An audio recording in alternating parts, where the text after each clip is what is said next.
Hi, this is not an original video idea, but it's one that I like a lot.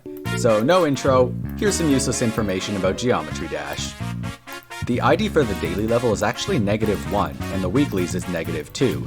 This means that when you want to download the daily level, the game is actually downloading level -1. When rating a level for the first time, this pop-up appears letting you know that easy levels are 1 to 2 stars, hard levels are 3 to 5, insane levels are 7 to 9, and yeah, it's totally outdated. Although you can't see it in-game, the challenge actually has a difficulty of hard. Beating it grants you 3 stars and 100 orbs.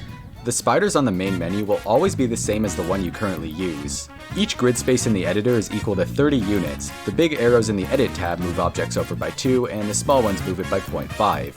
The supporter icon was originally granted by rating Geometry Dash in the Google Play or App Store. This led to the game being temporarily taken down on Google Play since it goes against their terms of service. That's why the icon is now given to you for free by Scratch. Once you have 100 of a shard, it's impossible to get more since they'll be automatically converted to 100 mana orbs. The amount of diamonds rewarded by a level is whatever the star count is plus 2. The formula for how mana orbs are rewarded is surprisingly complicated.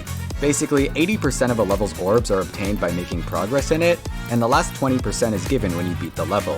To calculate the amount of orbs you'll have at a certain percentage, the formula is total orbs times 0.8 times percentage divided by 100, rounded down to the nearest whole number.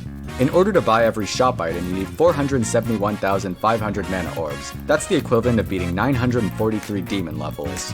The first time you enter the Codebreaker Vault code, the solution is permanently stored in your save file. The numbers will change every time you type the code, but the actual answer always stays the same. As you scroll through the main levels, the game cycles through 9 different background colors. These colors aren't stored as hex codes, but rather as icon colors. For example, the ID for the red background is 9, which tells the game to set it to this icon color. Many of the editor's selectable fonts are actually direct references to other things. Font 3 is the Star Wars font, Font 10 is Minecraft, Font 11 is Mario, and Font 12 is Pokemon. When you see an unregistered player with a green username, their name is actually colored blue, not green. It only looks this way because mixing blue and yellow makes green.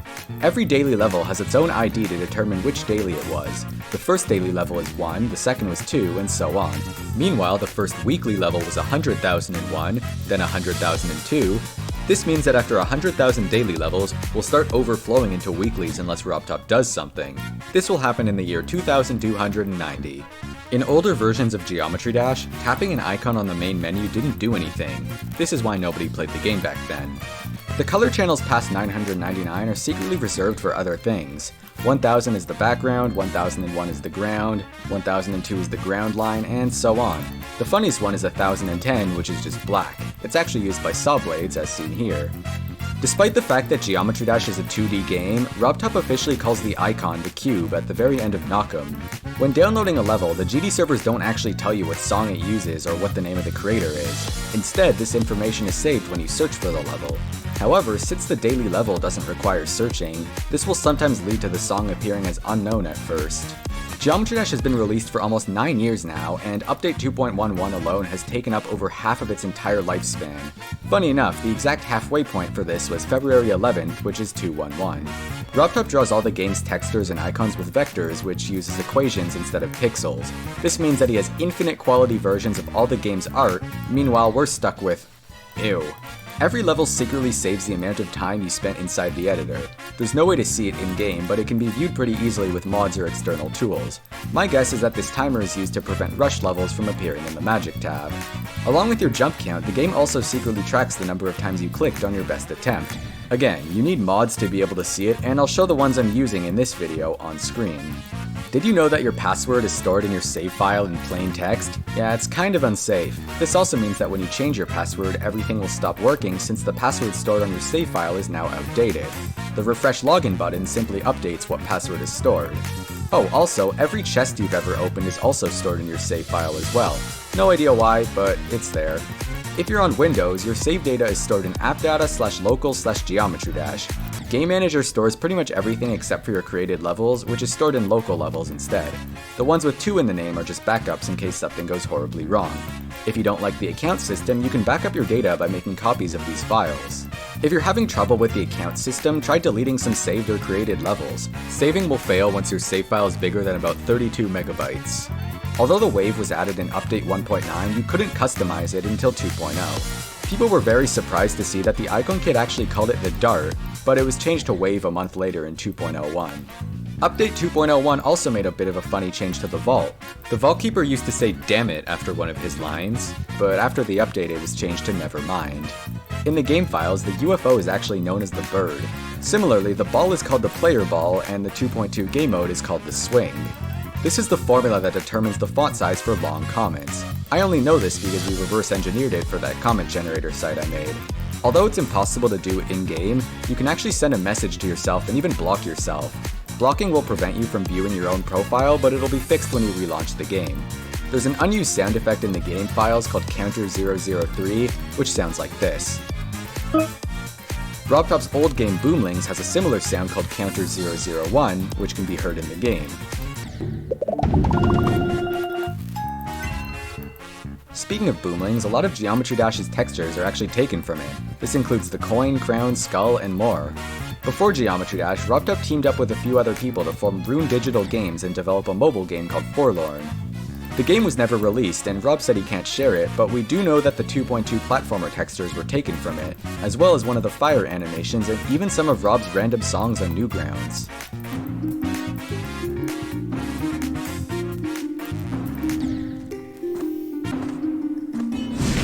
If you look at the resources folder for the game, you'll see the letters GJ pop up quite a bit. This stands for Geometry Jump, which was the original name for the game. It's still used all over the game's code, even to this day. You'll also notice a lot of CC, which stands for Cocos, the game's engine. Out of 4,000 featured levels, 64% of them put their invisible objects on Group 1, 5% put them on Group 999, and 1% put them on Group 2. I made a short on this, which goes into more detail. Also out of those 4,000 levels, the largest one was Press Start V, which has 400,000 objects and an uncompressed size of 40 megabytes. Some runner-ups are Storming Summit, which is also 40 megabytes, White Space, which is 26, and Ancestral Calamity, which is 21.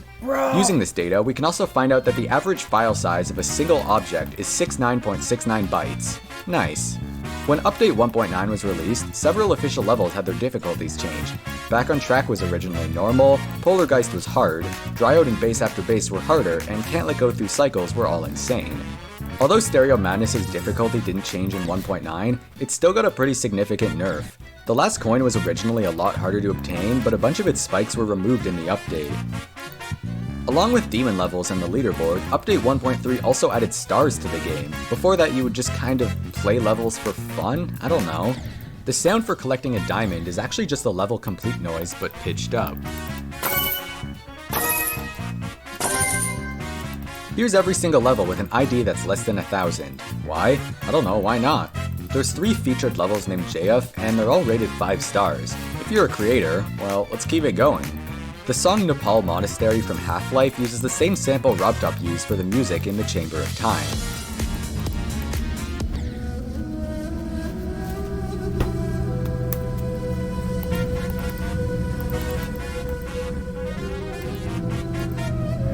The Paste Color button can actually recolor any object in the game. This is also doable with the Pulse trigger, but this method is way easier. If you want to run a bunch of triggers in quick succession, just assemble them in a straight line and then rotate them. I only upload one video every month or two, and they're usually pretty interesting. So if you like what you're seeing so far and want to see more of it every now and then, it would be pretty cool if you subscribed, or at least liked the video. I'll give you until my account saves to make up your mind.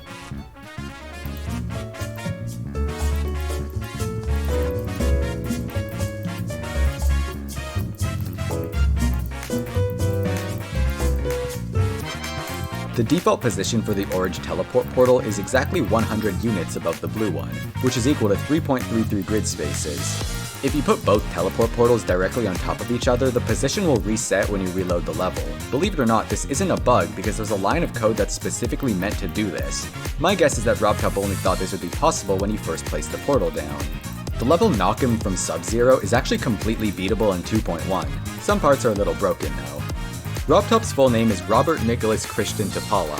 He's 35 years old and currently lives on a private farm with his dogs, horses, and one hell of a gym. We also know that he has a ton of SteelSeries products, an oxygen tank it looks like, and a really sexy lamp. Here's a stitched together photo of his desktop from one of his live streams, which contains dislikebot.txt and a meme he posted in the daily chat once. His background is an art piece called Arctic Spirit, and it was drawn by Loxar Triple in 2019. Oh, and his IP address is 104.26. In 1.9, the XL length was called extra long, and it couldn't be searched for. The game's difficulty faces directly resemble the emoticons used on Newgrounds. This is a subtle reference to the fact that every good game originates from Newgrounds. The icon for beating Theory 2 with 3 coins actually resembles a Boo from the Mario franchise. The colors for my icon were directly inspired by RobTop's Update 2.0 example video, where I saw him using gray on the icon and I thought it looked really cool. The orange is just because I like orange. Speaking of the 2.0 examples video, there's some random code visible at the very end. No idea what that's all about. I really want to open these last 4 chests in the treasure room, but I literally can't. I hate it. In Geometry Dash World, the shop contains a TV where you can watch an ad to get 100 orbs. This random Google result says that unskippable ads make about 16 cents, so if that's true, that means that $1 is equal to about 625 mana orbs. According to the How to Play menu, using a jump ring is called a ring jump. We should totally call it this, it sounds kinda cool. To unlock the social media chest on the menu, you have to be tabbed off the game for at least 4 seconds. Anything less won't do anything. If you enable the Only Allow Featured Levels parental control, the Map Pack button disappears instead of the search button. As funny as this would be to leave on, it also removes the View Levels button from profiles. If you enable the Disable Comments parental control, the game crashes the moment you click the comment tab. Mind you, this still means that it's doing its job. If you're wondering why this happens, it's because the game is trying to hide all the comment buttons before they're actually created. The default background and ground color in the editor is exactly the same as the starting colors in Base After Base, right down to the hex code. The voice at the start of blast processing is saying, "Get ready for a lot of fun and excitement." It seems to come from whatever this video is. When a creator adds a hidden dev path to the level to make it easier to verify, this is known as a secret way. It's probably the stupidest term in the Geometry Dash community. Like, seriously, why do we call it this? Who came up with this? To give the illusion of curvy ground, a lot of creators will just stick a single block under the player and then move it up and down. The levels with IDs of 420-666 and 666-420 both use Clutterfunk as their song. I found this out when I was very young. While almost all custom songs are downloaded from Newgrounds, there's a bunch that are downloaded from RobTop's servers instead. These include At the Speed of Light, Future Funk, and every Acid Notation song. This was done because the songs were taken off Newgrounds either temporarily or permanently. I'll never be able to unsee the fact that triggers are really inconsistent with if their text is gold or white. For example, the move trigger is white, but the alpha trigger is gold. All of the songs used in Meltdown and World are in the game files for the Steam version of GD and can even be used. Since songs are stored as numerical IDs, it's very possible that every level currently using these songs will have their songs shifted over by 1 or 2 when 2.2 releases. You may have known that if you crash at the start of Stereo Madness or Polargeist, you'll see a hard-coded tutorial message. In fact, it's so hard-coded that if you edit your save file to change a level's ID to 1, you'll see the message there too. In the mobile versions of Geometry Dash, typing a swear word in a level name will automatically censor it with a hyphen. This is the only way to type a hyphen without hacks, and it will actually prevent the level from being uploaded because RobTop recently removed the ability to upload levels with illegal names, which just makes Serious even more special. Personally, I think we should be able to use more characters in the level names, but whatever. By the way, the swear filter is also hilarious. There's a total of 246 banned words, including arse, feces, lesbian, queer, and even rectum, which is basically my name. Oh, and if you try to use numbers to bypass the swear filter, RobTop thought of that too. In fact, if you try and type 8234575, that will also get blocked because the swear filter will think it's saying breasts. The transition triggers in the editor look really cool, and creators should really use them more. Same thing goes for the icon trail. The Master Detective coin appears after scrolling past exactly 55 levels on the main menu. This means that the more levels that get added to the game, the less times you'll have to loop through all of them. There's a couple codes in the Vault of Secrets that give a special response but don't unlock anything. Those codes are RobTop, Kappa, Unicorn, BatTop, and RubRubPowa123. That last one was added to poke fun at people who data mine the game in order to find new vault codes. There's an unused set of textures in the game for what appears to be BPM being enabled and disabled. Maybe you would have been able to sync up guidelines to the song's BPM? Who knows? When a moderator sends a level, they can click the requested difficulty to pick if they think the level should be featured or not. But much like every other button in the game, you can also hold it down. Look at this dude. Wait till you see the. No, no, no, no.